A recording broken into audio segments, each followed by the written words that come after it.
Hello, homies. So today's a bit of a different one. It is an interview with just one of my absolute homeopathic heroes, Dr. Isaac Golden.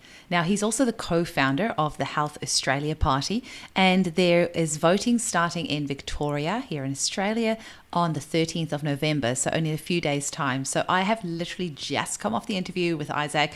I'm going to pop it straight onto the YouTube channel. So if you want to watch the full video on there, you can. So just go onto my YouTube channel, Eugenie Kruger Homeopathy. You'll see the full interview there.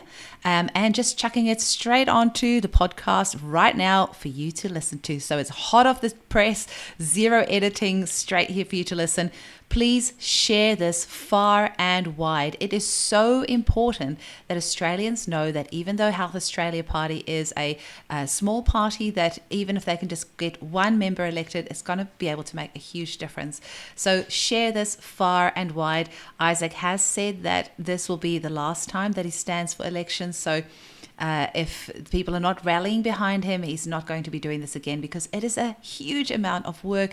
You know, they are understaffed, under-resourced. They don't have the finances to play along with the big boys, but they are working their butts off to actually make a difference in Australia for the health of the people, for the health of the land, for the health of the economy. So, you know, the tiny little bit that we can do is just to get off our butts and go and vote number one for the Health Australia Party. So I hope you've enjoyed the interview. Share it far and wide. Thank you for listening. Hello, homies, and a very warm welcome to Homeopathy Hangouts. Today, we get to speak with a wonderful gentleman that needs no introduction, the one and only Dr. Isaac Golden, right here from Australia. Welcome, Isaac. Thank you very much, Eugenie. It's lovely to be back again, and back at what's a very busy time for me leading into the November election. Well, we're in November now, so it's probably 3 weeks to go. Getting close. I don't know how you do it all. And today our topic's going to be a little bit different. Well, it does involve homeopathy. It involves natural medicine and all of this, but you are also the co-founder of the Health Australia Party. And you announced that you're going to be running in the Western Metro region of the Upper House in the Victoria election for the Health Australia Party. And it's only a few days away.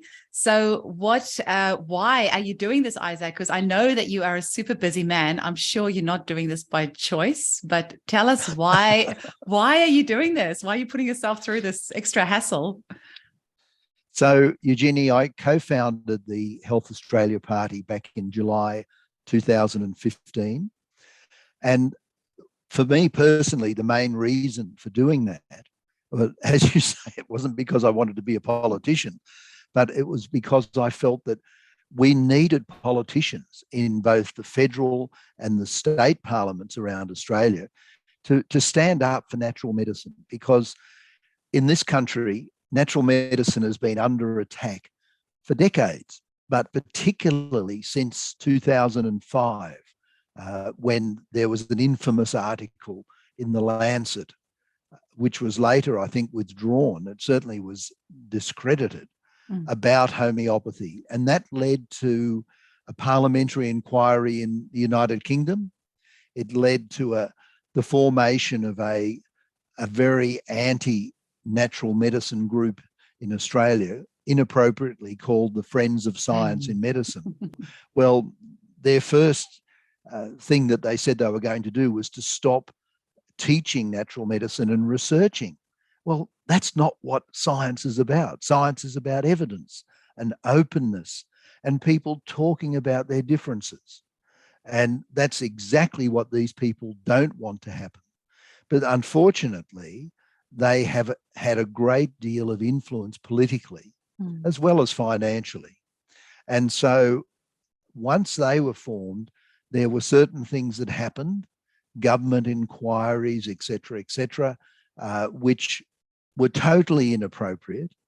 The NHMRC did an inquiry on homeopathy, which was contested and is still, after years and years and years, is still not being resolved. And the inquiry was, from a scientific point of view, was very weak.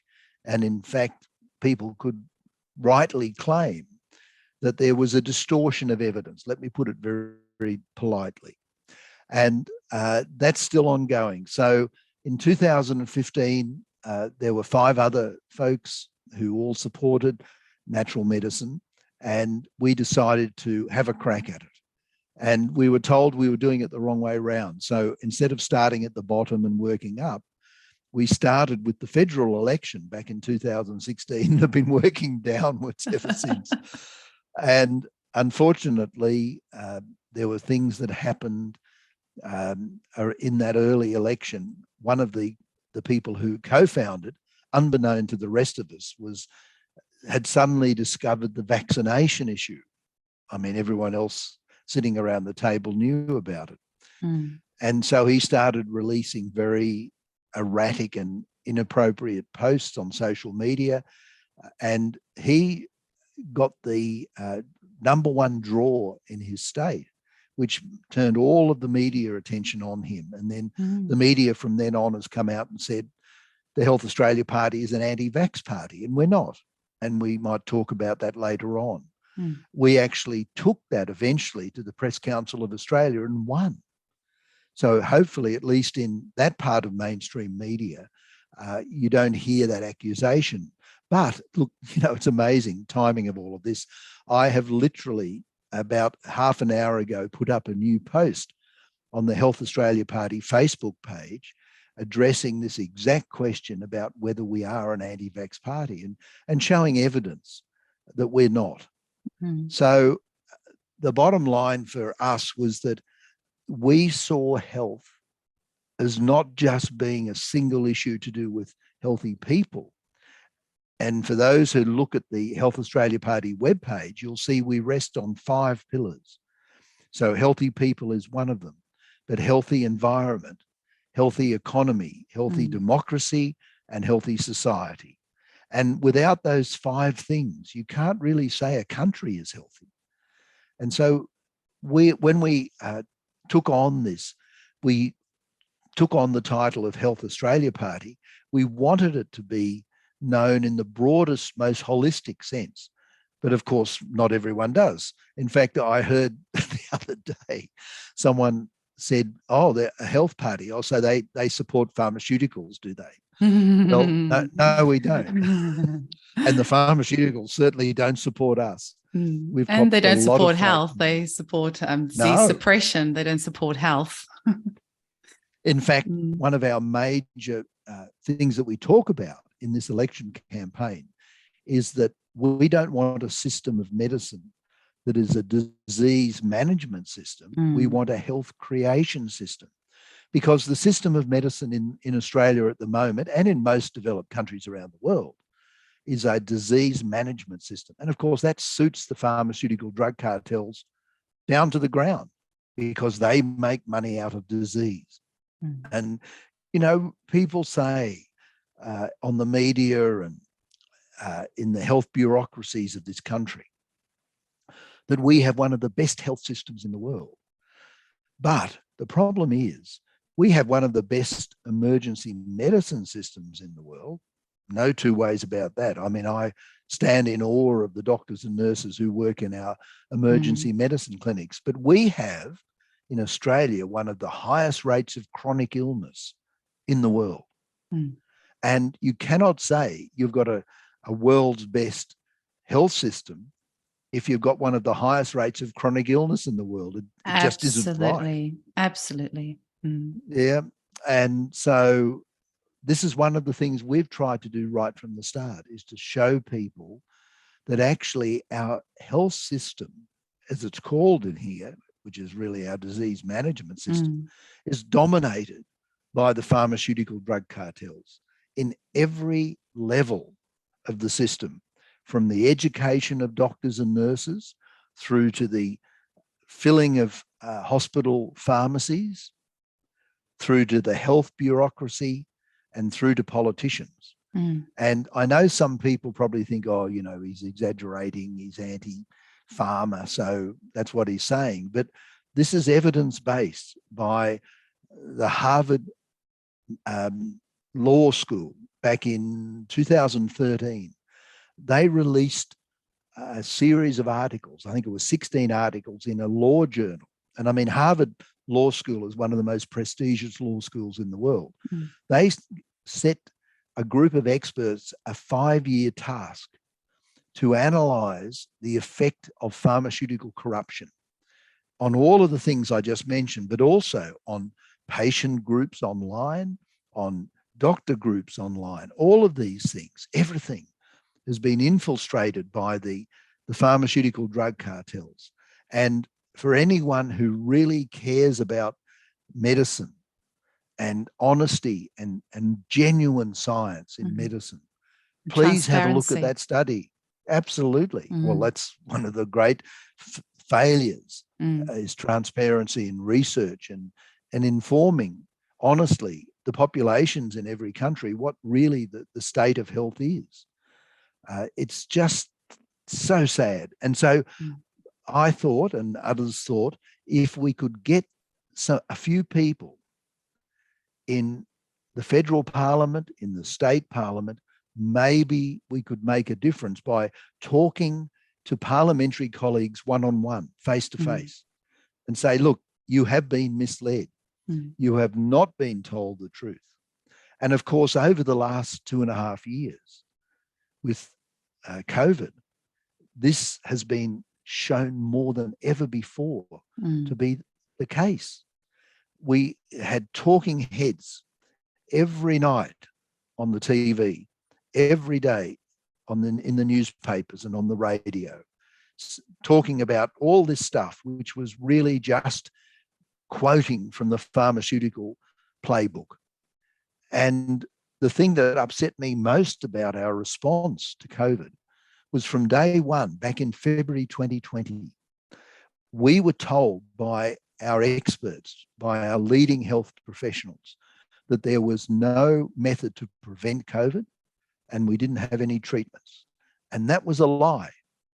And doctors in America in particular and in Europe, they published enormous amounts of evidence talking about how they were treating COVID patients over there. And really simple things like if we'd given elderly patients in our nursing homes decent vitamin D supplementation, and that's really cheap, the death rate would have been a fraction of what it was. The admissions to emergency wards in hospitals and going on ventilators would have been a fraction of what it was. Wow. It's that simple, that inexpensive, and that's why the pharmaceutical drug cartels are opposed to it and are trying to stifle honest discussion about all these options because they don't make money out of that. They can't patent vitamin D. They can't charge thousands of dollars a month for it. But yet something as simple as that would have made an enormous difference. And then you had contentious things like ivermectin. Now, I don't know if you remember, but what was it, 6-8 months ago, something like that, maybe, about 6 or 8 months, we were seeing on our TV sets every night horrific photos from India and New Delhi in particular, bodies lying in the street, mass cremations of bodies. And the figures for COVID had just took off massively. And then all of a sudden, we stopped hearing about it. And when you look at the data, and I'm talking about the orthodox data that's available, you see they took off and then all of a sudden they went right down. And no one talked in the media here about why. And the reason why was that about 6 or 7 states, including New Delhi in India, authorized and aggressively used ivermectin in their population. Once again, an incredibly cheap form of medicine that's been used for decades and decades. It used to be really well promoted by the WHO. Of course, they changed their tune a bit when their pharmaceutical controllers told them to. But that's what saved in India. And there were a few states that wouldn't allow it initially. And you could see the spike was still going in those states. And in the state next door, it had gone. So there was so much information. Now, this should be the task of politicians to come out and do their own independent research. Don't listen to the the talking parrots from the pharmaceutical drug cartels who are just squawking on the same thing all the time. Politicians should have the intelligence, because they've got the resources, they've got people to help them, to do their own research in critical situations like this and come out and say, right, this is not good enough. You know, we have wasted billions and billions of dollars, and we have lost lives unnecessarily. And more importantly, even, we've put whole families and whole populations through severe emotional trauma. And so many young, not always young, so many small business people have lost their businesses, or they've had to go into massive debt, all unnecessarily. This is where we're coming from. And this is what we believe is important. Now, I know for some people this sounds outrageous. For some major political parties, it might sound outrageous, but it's the truth. And we have evidence for everything I've said. So, Isaac, is Health Australia Party all about health, or is it about making people healthier, all about health? Is that like the main thing that you embody, or is there more to it? Well, as I said, that we have those 5 pillars. So healthy people is enormously important. But as I said, so is healthy environment, economy, democracy and society. I mean, this is our big problem with the Greens. The Greens really don't like us, because ever since Di Natale took over the leadership of the Greens, they became extremely pro-pharmaceutical. And the problem we have with the Greens is we agree with them on most of their environmental policies. There'd be very little disagreement. If you look at the Health Australia Party environmental policies, I mean, we have right from the start opposed the pollution of this planet in so many ways. But particularly, you know, you think of plastics, for example. Apparently, somewhere in one of the oceans, there's this massive island of plastic waste that's almost the size of Tasmania. I couldn't believe it when I heard that. But the currents all bring it into the one spot. And there's this massive floating garbage dump. I mean, that sort of pollution of the planet is horrific. And the cutting down, the destructions of old growth forests and spewing out pollution into the air, which causes all sorts of things. You know, some people think environment is only about global warming. It's not. It's about a whole range of other things. And whether the planet is warming or not, some scientists say yes, some scientists say no. I don't know the answer, but I look at for example, the melting ice caps. And to me, that's more important than a graph that goes this way or that way. Because if the planet warms, the ice caps are going to melt. And if you're in a small island, in the middle of the ocean, you're going to be losing land mass. And that appears to be happening. To me, those pictures are worth more than 1,000 words. But we are genuinely concerned about the loss of our natural species, the loss of our, beautiful wild forests, all this sort of stuff, and the pollution. So the thing that I have a problem with the Greens, they say, oh, don't put pollution into the environment, but they're quite happy to put pollution into our bodies. You know, once again, ever since Di Natale took over from Bob Brown, who I thought was a wonderful old chap, I always used to vote Greens when Bob was running the place. He was a real doctor who understood holistically that there's so many parts of us that need to be dealt with. The problem I have with the Greens now is that they don't see that. They are quite happy to put toxins into the system. You're just not allowed to put it into the environment. We believe both. You don't put it into people, or you don't put it into the environment. But the economy, the society and democracy are so important as well. So, you can't have one without the other. That's the truly holistic approach. Looking at those 5 pillars, that's what we believe anyway, and that's what we stand for. Mm. And what about some other issues that I'm sure the Victorians are going to be asking about, like things like cost of living and, democratic rights and freedoms and, especially after COVID, I think that's going to be on everyone's mind. So Yep. and it feels like cost of living is going crazy at the moment. I just can't believe, how prices are rising. But what would you say to the Victorians asking about that? We actually have got a little slogan for this, a 3-word slogan for this election. It's freedom, prosperity, health. Mm. Freedom in terms of democratic rights, freedom to choose. Mm. Prosperity, and that comes to your point about the cost of living. Mm. You see, I strongly believe that we live in a country that inherently is extremely prosperous in so many ways.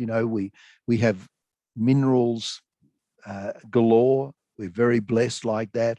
But also, we have the ability to grow all our own food and share food with the world. And clean, green food. Well, unfortunately, it's not as clean as it might be because there's a lot of fertilizers used, which I just love. And this comes back to the environment, of course. I love farmers who have actually made a stand and said, we're not going to use chemicals anymore. Mm. We're going to actually do it naturally. Mm. And it's hard for the first few years, but apparently after that, they not only save a huge amount of money in not having to pay for chemicals, but their livestock, if they're growing livestock, are healthier, they have less disease, and their whatever grains or crops they're growing have less disease as well.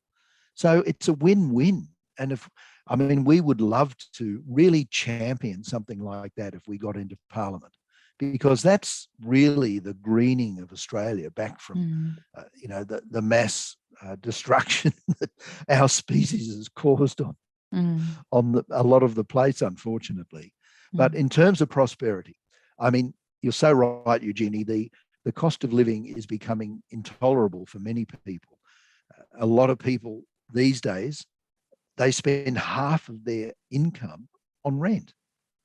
And so that leaves very little for healthy food, to be able to have a bit of socialization and relaxation. If they've got children in particular, the cost of schooling and all that sort of stuff. So we believe that Australia, at its heart, is potentially one of the most prosperous countries in the world. And we want to return to prosperity for everyone. Now, I'm a small business person.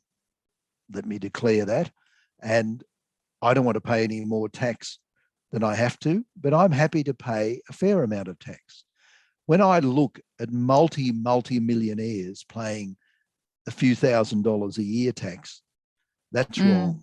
Yeah. And dear old Kerry Packer, the late Kerry Packer, used to be very proud of saying, I'm only paying what I have to.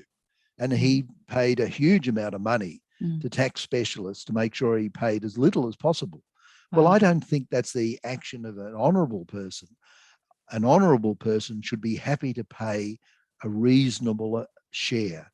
If you've been blessed with a certain income, you should be happy to share a reasonable part. The problem I have with some far left-wing organisations who say, you've got to put back massive tax rates, is that if a person works really hard, if they take a lot of risks with their mortgaging their house, for example, then they deserve, if they get some rewards from that, they deserve those rewards. They've earned them.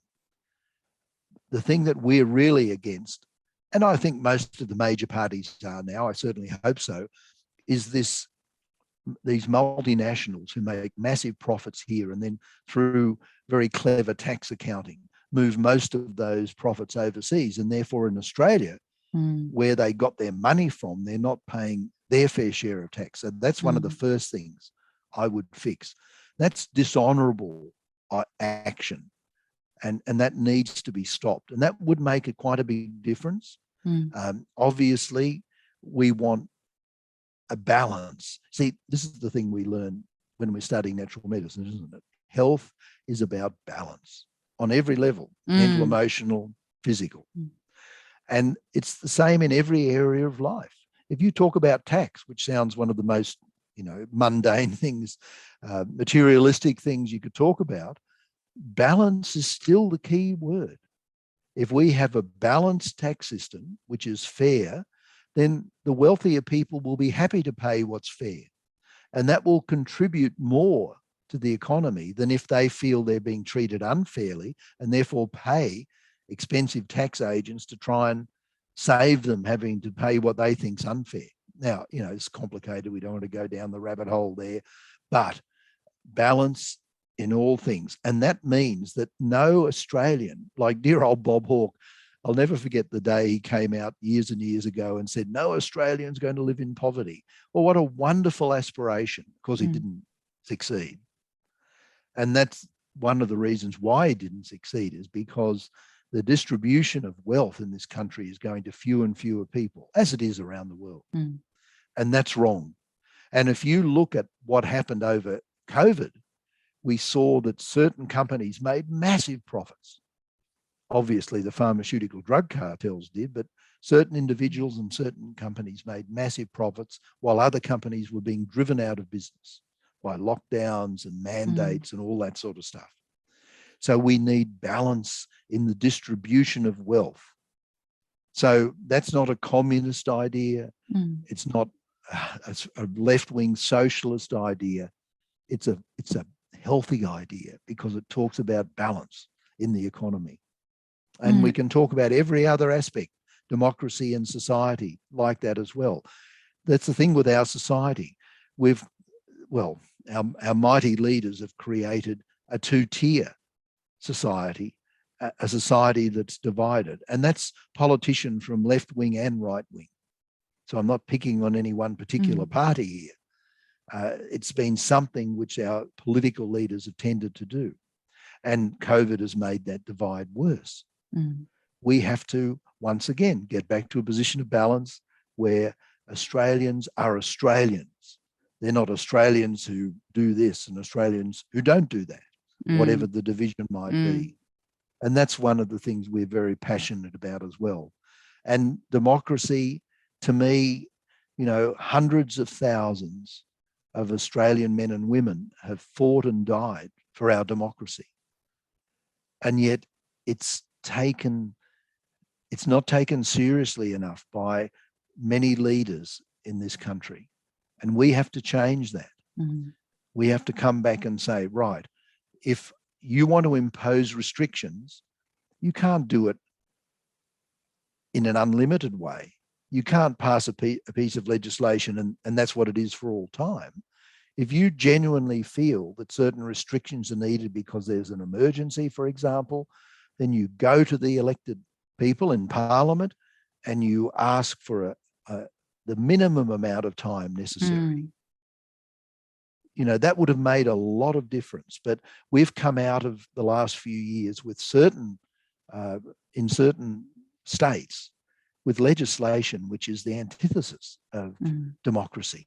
Once again, balance. We need a balanced democracy. That's the healthiest one. It's just unbelievably scary. And sometimes I'm like, is this actually even real? Like, how do these people think that they can get away with what they're getting away with, forcing us to have medical procedures done to our bodies? Like, it seems so surreal. If it wasn't that I'm living this life, I would think this is all just like a bad horror movie that, the past couple of years, like who in their right mind ever can be so egotistical to think that they have the right to tell another human what they can do with their body. So I'm guessing this is something that Health Australia Party feels strongly about, that, Look, it's not going to be forcing anyone. Yeah, I mean, we certainly don't believe in mandating invasive medical procedures. It's a little bit tricky when you're talking about the whole population, because, a lot of people were and still are living in fear over the last few years. And that fear is being prodded still by the so-called experts. I was shocked the other day to see one of the well-known talking heads appear on the TV and talking about, how dreadful everything's going to be. And the person was wearing a mask, sitting alone in their home recording studio or office, wearing a mask. Oh my Now, gosh. what message is that other than trying to keep fear going? Yes. And this is what we object to. Look, I have no problem if someone wants to wear a mask, if they feel that they need to do that to either protect themselves or protect other people.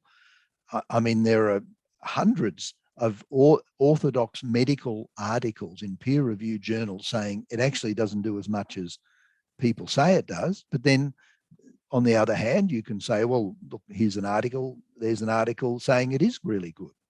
I mean, apparently the P95 masks were originally designed to prevent dust inhalation.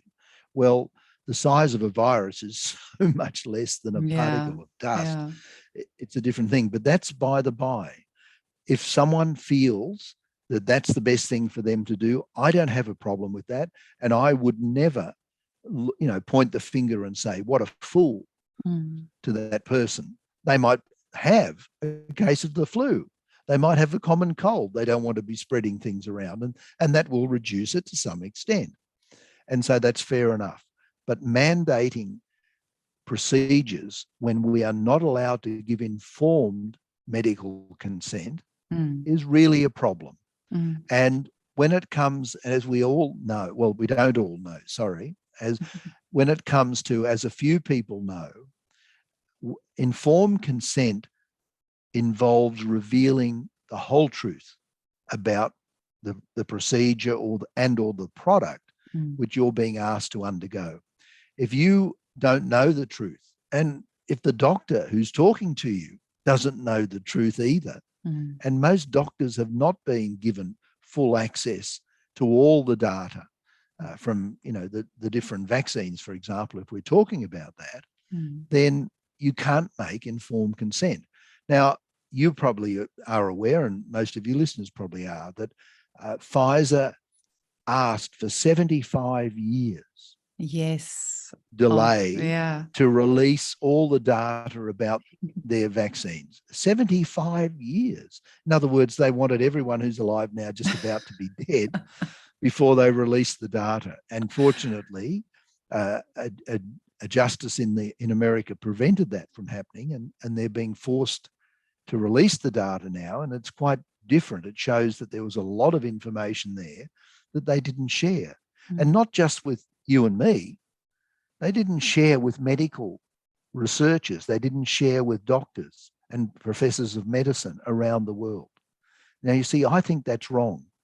I can't understand how any ethical, intelligent person could say that that is appropriate action by these massive companies that are, making profits. Trillions of dollars of profits. Selling stuff. Absolutely. But it's more the ethical side and the real science side. And one of the things that I've talked about quite a bit on the little posts I've done on the Health Australia Party Facebook page is the difference between the science and real science. Now, we've been forced to listen to the science for years and years. And even prior to COVID, by the way, we constantly heard that phrase, the science. These people who are asking questions, they're not obeying the science. But that to me is always a warning whenever someone comes along and says, the science says, because science is meant to be open. It's meant to embrace all evidence. It's meant to question. If someone comes along and says, what about this? Instead of preventing them from talking, real science says, oh, I hadn't thought about that before, or I don't like the sound of that, but if you can give me evidence to support what you've said, I'll look at it. That's real science. One of the best examples in my life I had of real science came from my Cuban experiences. And the president of the Finlay Institute, she resigned in 2015, I think, but she'd been president for a decade or more. Dr. Concepcion Campa Huego. Everyone called her Conchita. You did well. That's why I had to think about her name. She was a real scientist. Now, the Finlay Institute in Cuba makes vaccines, and they sell vaccines to South America and to Africa principally because they sell them at a very reduced cost to governments that can't afford very expensive vaccines. But it's not that they're second-rate vaccines. I mean, they're world-leading. They were the first institute to develop a vaccine against meningococcal type B, which is the most prevalent strain in Australia, and parents have to pay extra amount to get it. They had that decades ago. Anyway, Dr. Campa was visiting Brazil, where they sold a lot of vaccines, and she looked at all the data that the Brazilian doctors gave her, and she said, okay, so the effectiveness is not bad. It was 80 something, which is not bad for a vaccine. And she said, but look, in this province, they're getting well into the 90s. What's happening? And, you know, everyone said, we don't know. So she went to the province. Now, remember, this is a doctor whose job was to make vaccines for Cuba and for, a lot of third world countries. So she was definitely not anti-vax. And she went there and she said to the doctors there, why are your figures so much better? And they said, well, actually, we're also giving them homeopathic immunization. And she'd never heard of it before. But being a real scientist, and this is what I mean about real science, she went back to Cuba, and and she tried it out on a small leptospirosis outbreak. A small hepatitis, I think it was hepatitis A outbreak. And she saw it worked. And then in 2007, the country was hit by some very severe hurricanes, particularly in the east of Cuba. And so she then got the vice president, Dr. Bracho, to go there, have a look, to come back, to have a look around the world and say, okay, it worked in Brazil. Can we use homeopathy to stop this outbreak of leptospirosis in the 3 eastern states? And I didn't know anything about this at the time, but he looked at what was available and he came across my work, and they based their potencies on what I'd been doing and published. And then in 2008, an even worse set of hurricanes. I think they had 3 severe hurricanes in a row. And the conditions were absolutely shocking. And leptospirosis carried through standing water, mainly by rodents. So the reason why the hurricane season was a problem is because there's a lot of standing water. But I mean, you look at all the floods in New South Wales and in Queensland and in Victoria, there's standing water everywhere. So, you know, it's a risk even here. And what Dr. Bracho did at the Finlay Institute, they put aside a lab. And remember, this is an institute that manufactured vaccines. They put aside a lab and they worked flat out for 2 weeks making a medicine, homeopathic immunization, to give to over 2.2 million people in those regions. They did that in 2007 and again in 2008. And the figures in 2007 were published first in the journal Homeopathy. And the improvement was based around a predictive model, which meant that, you know, people could question that. In 2008, it wasn't based around a predictive model. We had data for the rest of the country who weren't given the homeopathic immunization and the 3 provinces on the east that were.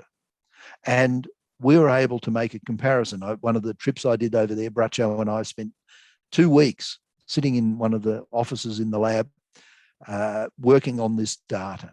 And it was published in Homeopathic Links quite a few years ago. It's unambiguous. Blind Freddie could see, and even pharmaceutical executives could see, that's the problem, that we made a massive difference because the rate was higher in the provinces that weren't as badly affected by the hurricane than it was in the provinces that were affected worse by the hurricane, but were given the HP. So it was a perfect control group. Now, that came about because of a real scientist, Dr. Huego, who said, okay, this is something I don't know anything about, but I've seen evidence that it works. Let's try it. That's real science. If we just had people like that running our scientific institutes in Australia, we'd get somewhere really quickly. The incidence of chronic disease in this country would be significantly lower. But instead, unfortunately, people are taking their marching orders from the very corrupted institutions in America, which are leading medicine in America. And that's why we have similar sort of disease rates, chronic disease rates as the Americans, because their system has been corrupted for longer than ours. But it can be undone. You know, it just needs politicians, honest politicians, to see the truth. And that's what I was really hoping could happen when we started the Health Australia Party, to see honest politicians get the truth. And eventually there'll be enough honest politicians to say, okay, we've got to do something about this. And, you know, there's so many more examples one could give, but that's one of our goals. Truth, real honesty in medical evidence. Well, Isaac, from what I know about you, you are a man with incredible integrity, and I cannot think of anyone else better to, you know, give us some light at the end of the tunnel than you, because you are integrity personified. So I think the people need that as well. I think people need to have, you know, have somebody give them a little bit of faith in the politicians again, because everyone just knows that, you know, they're just all bought. This doesn't matter who you really vote for, because nothing's really going to change anyway. So how do you, I mean, if Health Australia Party being a smaller party, if even like one or two people get in, do you think you can actually make a difference? That's a really good question. And by the way, not everyone thinks I have integrity, Eugenie. I've been badly attacked in certain areas, and it's starting to happen again. Once, you know, I made the announcement that I was running, already there's been things that have come out, and, you know, false information being published. But anyway, look, that's par for the course. You just, I mean, you knew that was going to happen again. I know, with all your, you know, decades of work that you've done, that you have had so many attacks already. So it's always sad. It's always sad, the type of people that do those sorts of things. Why don't you know, they can go out and go make the world a better place, but it's easier just to sit back and, you know, try and badmouth somebody else. Yeah. Anyway, in terms of, can a small party make a difference? Well, of course, it depends on who holds the balance of power in the upper house. And if you happen to be holding the balance of power in the upper house, yes, you can. You can make a very big difference. Or more likely, if there are a number of like-minded people, small parties, who collectively hold the balance of power in the upper house, then yes, you can make a difference.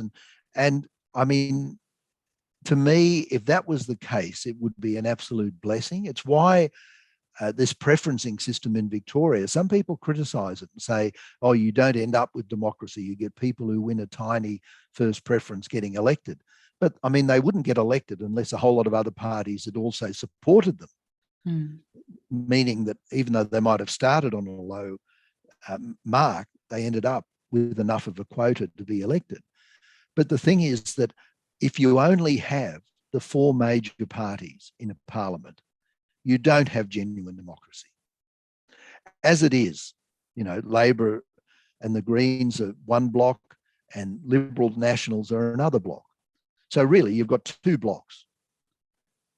And it's like the American system, you know, with the Democrats and the Republicans. In fact, I had an email from a colleague, homeopathic colleague in America this morning, and she was bemoaning the fact that they've got their elections there in a bit over a week, I think, and there's only two parties to vote for. That's not good enough. I mean, at least nominally we've got four, but really it's two blocks. But to have minor parties, and it's one of my greatest disappointments with Malcolm Turnbull when he was Prime Minister that he was the one who stopped the options of the minor parties getting elected in the federal parliament.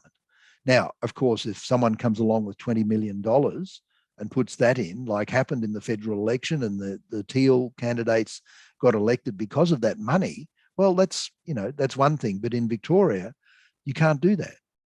And I would rather it wasn't that way anyway. I don't want necessarily politicians in the parliament to be there as a consequence of because some multimillionaire or billionaire thinks it's a good idea. Mm. But it's better than not having them there. That's all I would say. And, I've seen, for example, in the federal parliament, Pocock come out, Senator Pocock come out and give some really good talks. And he's a person who's not a politician at heart. Was an amazingly good rugby union player. He was captain of Australia. Tough guy, really, really tough guy. And I hope he uses that toughness in Parliament. And you see, he was holding the balance of power for one of the votes there. So yes, a single person can make a difference. But I'm hoping, of course, if I got elected, for example, that I'd be able to work with a number of like-minded parties, not to block for the sake of blocking, but to hold whoever's in power, whoever wins after November the 26th. It'll probably be Labor in Victoria being re-elected, but no one knows until the day. But whoever wins, not to block everything the government tries to do, but to say, okay, well, we think this is good, but we don't like this. Let's talk about this and see if we can improve it. That should be the aim. And you don't hold them accountable, for whatever decisions they're making, and absolutely keep them honest and keep them accountable. Absolutely. That's why small parties, I really hope, do well in this election. However well we do or don't do, I really, really hope that smaller parties get a decent level of support and therefore do have a say in the next Victorian Parliament. It'll be a tragedy if they don't. Now, for people like me who are not very politically minded and would like to support you, but get really confused by this upper house voting system and how they vote for you, can you just do a voting for dummies section for Absolutely. us on how people can vote for you and how this all works? It's really, really easy. We only have a couple of candidates running in, I think, 3 or more lower house seats. And in the lower house, you just number 1, 2, 3, 4, 5, 6, 7, whatever number of candidates in the order you want. That's simple. You've got to number everything in the order you prefer. But in the upper house, you're faced with this enormously long bit of paper with a whole, I don't know if it's 27, someone mentioned a figure, something like that, of different parties. So it's a long, complicated looking bit of paper. It's actually quite easy. You've got a choice. You can either vote above the line, so you've got a line with all the party names, and below the line you've got the individual candidates for each party, and above the line you've just got the name of the party with a box. So if, for example, you didn't want to make your own personal choices about preferences, you just put a number 1 for Health Australia Party above the line. That's it. It's that simple. And if you want to actually be in charge of your own preferences, then what we ask people to do is below the line, we've got 2 candidates standing in every one of the 8 upper house regions. You just number 1 and 2 for Health Australia Party, and then you've just got to number another 5 candidates. You can number the whole list if you want to. You actually only have to number 5 in total, but I always say number us 1 and 2 plus another 5 means you're numbering 7. You're not going to get into any trouble about not numbering enough and therefore your vote not counting. Because if you don't number enough and you're voting below the line, your vote doesn't count. Oh, okay. And that's really important. That's why I always add a few more on just to be sure. And that's where you can look at all the other parties and if you like, this and this minor party, fine. number them 3, 4, 5, 6. But then I usually recommend to make the maximum out of your vote. If you have a preference for Labor or Liberal or National or Greens, give them the last vote. Because what that'll mean is that if none of those small parties that you've numbered before gets elected, at least you'll be able to give a preference to the major party that you want to win. So for me, that's the simple way of doing it. But if you just want to number one above the line, then each party, I think it's on the 13th of November, by then they have to lodge their preferences. And then those preferences are published. And look, I'm not doing the preferencing for Health Australia Party. One of my colleagues is doing that. And I don't even know what they're doing at the moment. It's so complicated and it's changing all the time. You know, every now and again, I get a call from him and say, I've just spoken to so-and-so is doing this and we're doing that and somebody else is doing something else. You know, it's very, very complicated. So it's a blessing for me not to have to do that. But once the preferences are published, if you don't like the preferences that we've given, and we're giving it for a particular reason to try and get the best preferences back that we can, then you can number your own preferences. You know, if you're happy to put just one above the line, then your vote will count because we're numbering every other party. So your vote will it'll come to rest somewhere. So you're not going to get a zero vote. But if you just want to number one of the majors at the very end, that will mean your vote will count, even if you only number 6 or 7 boxes below the line. Did that make sense? That actually made sense. I feel like I almost understand that. I'm feeling very proud of myself that makes sense. So who else have you got standing for the party? Well, my daughter, Leah, who you know, yes. is standing as my number 2 candidate in Western Metropolitan Region. I've got a sneaking suspicion we're the only father-daughter combination, which is really lovely. And she's been a great help to me. Look, we've got a whole range of different people. They're not all natural therapists, but we have a number of homeopaths and natural medicine practitioners standing either in the first position or the second. Look, the honest thing is that whoever's number 2 in a particular region is not going to get a seat. It's impossible. It's mathematically impossible unless you're Labor or Liberal, basically. But for a small party, if you get number 1, that's a blessing. So a number of people who have put their hands up to be number 2 candidates very generously, they don't know they're not going to win. We don't have the resources to go out and mount a massive campaign. We don't have the volunteers to be going around to everyone's letterbox, putting polluting messages in there, or standing on all the booths giving handout cards. We're going to focus on a strong social media campaign, which started the other day, and of course, Murphy's Law always applies with social media campaigns. Last Sunday, I went and recorded 6 or 7 interviews with a young friend of Leia's, very nice young man, with a very nice camera set up and everything. Looked beautiful. And we heard the sound. Oh no. The microphone wasn't working. And so we thought, should we put it out or not? And because it was hissy and echoey and no, the advice was don't put it out. So I'm now having to do them at home, one at a time, and releasing them.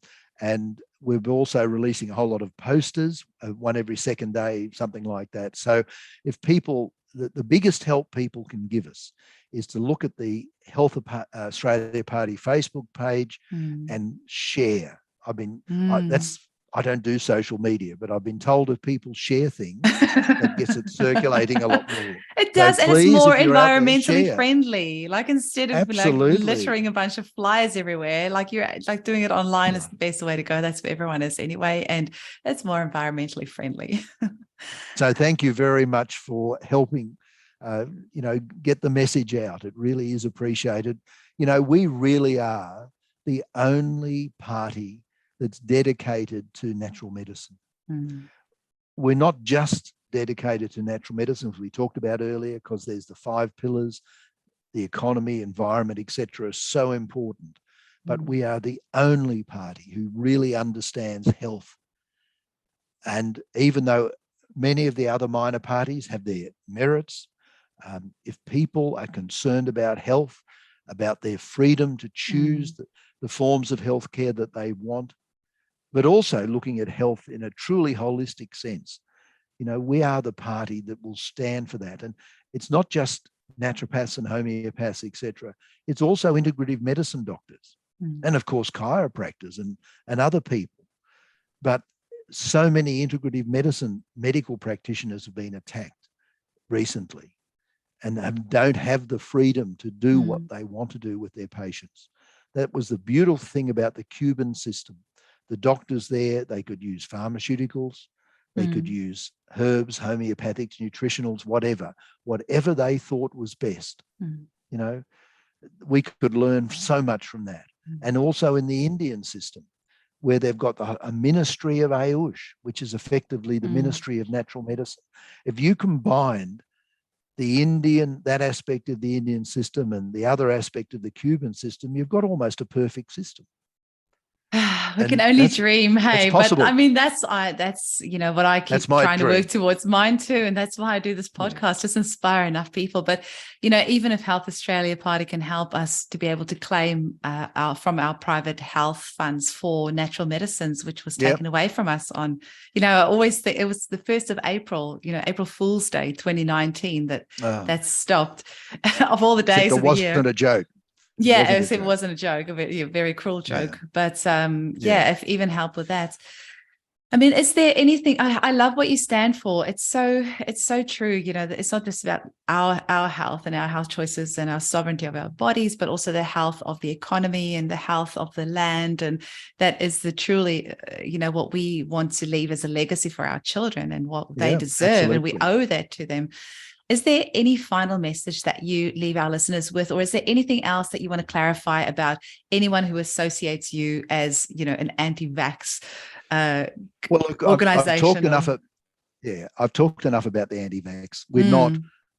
If people want to go and have a look at my post on the Facebook page tonight, or look on our website, we've got the menu at the top. Vaccination is one of the pages that drops down.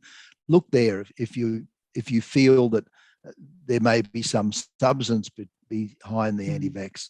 But my final message, Eugenie, is a very serious one and a little bit of a sad one, actually. And that is that I've been doing this for 7 years. If we don't get someone up this time, I don't think the Health Australia Party will probably keep going unless a group of really active and energetic people come along and say, look, okay, you guys have done your stint. We're really happy to take over, because, it's a huge effort when you've hardly got any support, where you don't have any major funding.